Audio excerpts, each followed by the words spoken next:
Hey guys, welcome back to my channel, and if you are new here, welcome. I am Sarah. I have got a couple of fall treats for you today.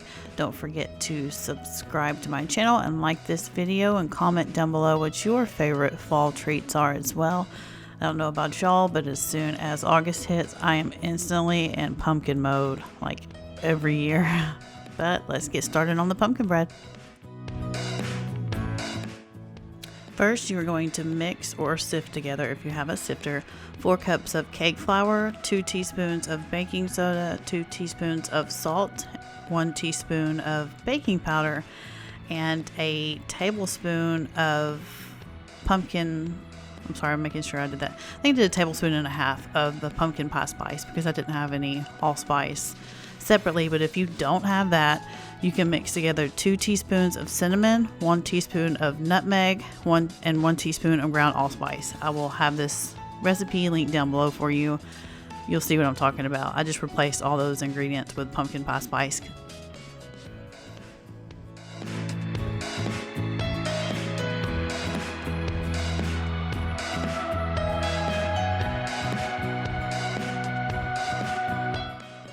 And this was a total mistake. As soon as I poured that sugar in that mixture, I was like, I was definitely not supposed to do that. I was distracted. My husband just got home for lunch, and anyway, my mistake. You are going to put the 2.5 cups of sugar in a separate bowl, along with 4 eggs, 1 cup of oil, canola oil is what I used, and 2.5 cups of pure pumpkin, with 4 tablespoons of water, and you're going to mix that together. And then you're going to slowly mix in your flour mixture into the wet ingredients.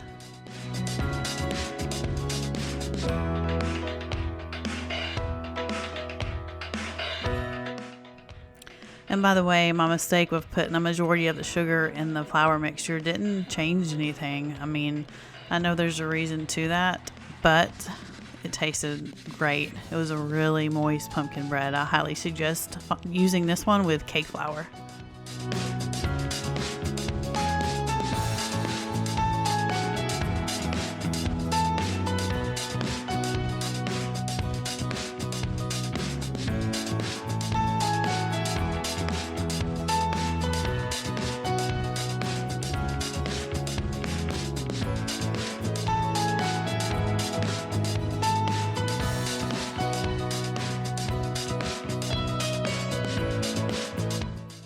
And before I forget, make sure you have your oven right now preheating to 350. And once you pour these into the 3 loaf pans, you'll see they're about half filled with 3. Don't forget to spray them as well.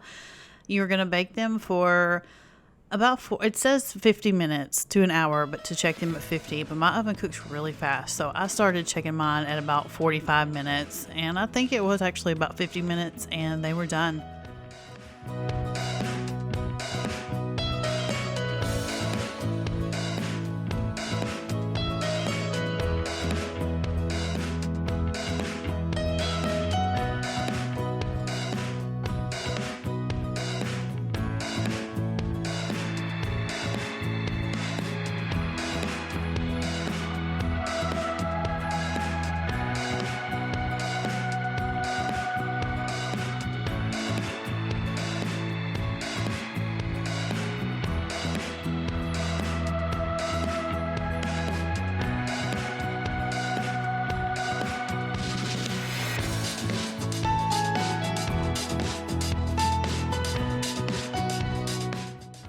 If you love to make pumpkin bread, you'll have to let me know down in the comments. Last year I was on like this pumpkin muffin with like pecans and streusel type stuff on top, which I'll probably do that again before too long. I just really love baking in the fall.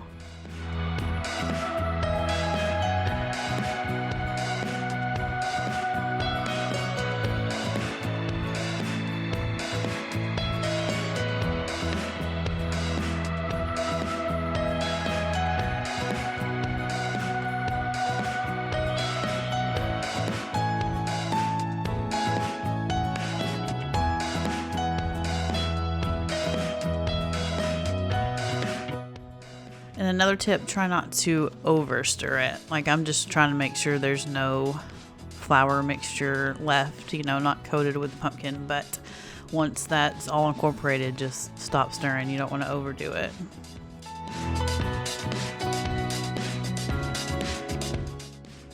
Also found my new favorite tool to use for this. I don't remember what I had used before. Maybe like a measuring cup, something I was using, while I was baking, just to kind of not dirty up something else. But a ladle is where it's at.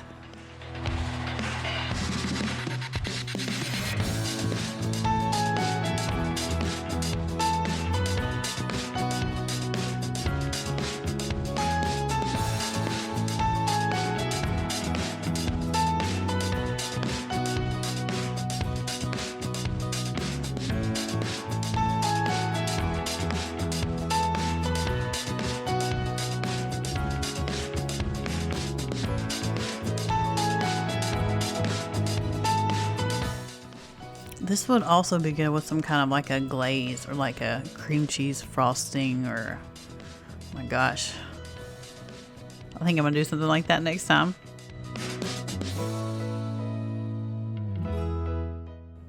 And this is them after they have baked. You're gonna let them sit for 30 minutes though before you cut into them. And I just stored mine in one of those huge 2-gallon bags, or of course you can wrap them up in cellophane just to hold in that moisture so that it doesn't dry out. But they were really, really good. My whole family, I think in 2 days these were gone. We were huge fans, especially my husband. He loves pumpkin bread.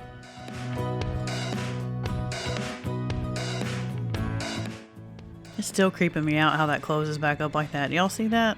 Mm-hmm.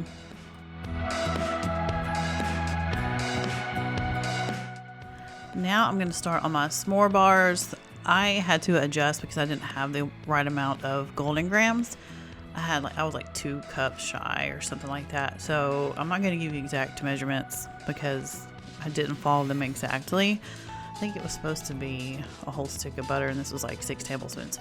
Anyway, I'll have, of course, the recipe linked down below so you can see what I'm talking about. But first you're going to melt your butter, and when it is almost done, you're going to throw in your marshmallows. And this took a little bit because I was so afraid of burning them. Like, I didn't have the heat up too high.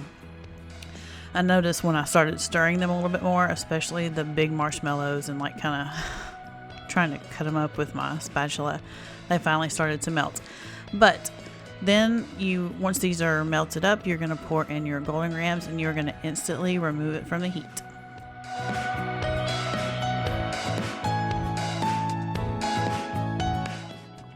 And now you're going to, of course, stir it all up. Kind of reminds me of making Rice Krispie treats or something. But anyway, then you are going to throw in, I don't know, like I told you, I'm not going to give measurements, but I'm still trying to do it. Anyway, you're going to throw in some mini marshmallows. You're going to throw in some chocolate chips. Like, you can't really mess this up. You throw in whatever you want, measurement wise. And then you're going to stir that up really well. You are going to stick it down into a 9x9 inch pan is what I used. Like I said, I was a little bit shy on my ingredients, so if you had the actual amount of golden grams, you might need a little bit bigger of a tray, but you probably still be good.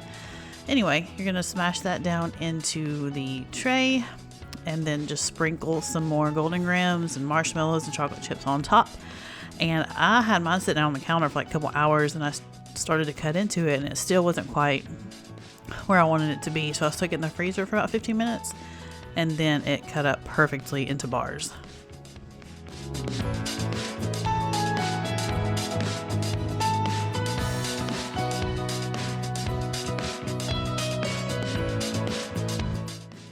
These were ridiculously good. Like, I like both of these, but this is definitely my favorite. And let me know in the comments below if you try either one of these. I appreciate everybody watching today. Don't forget to subscribe and leave me a comment down below. Have a good day.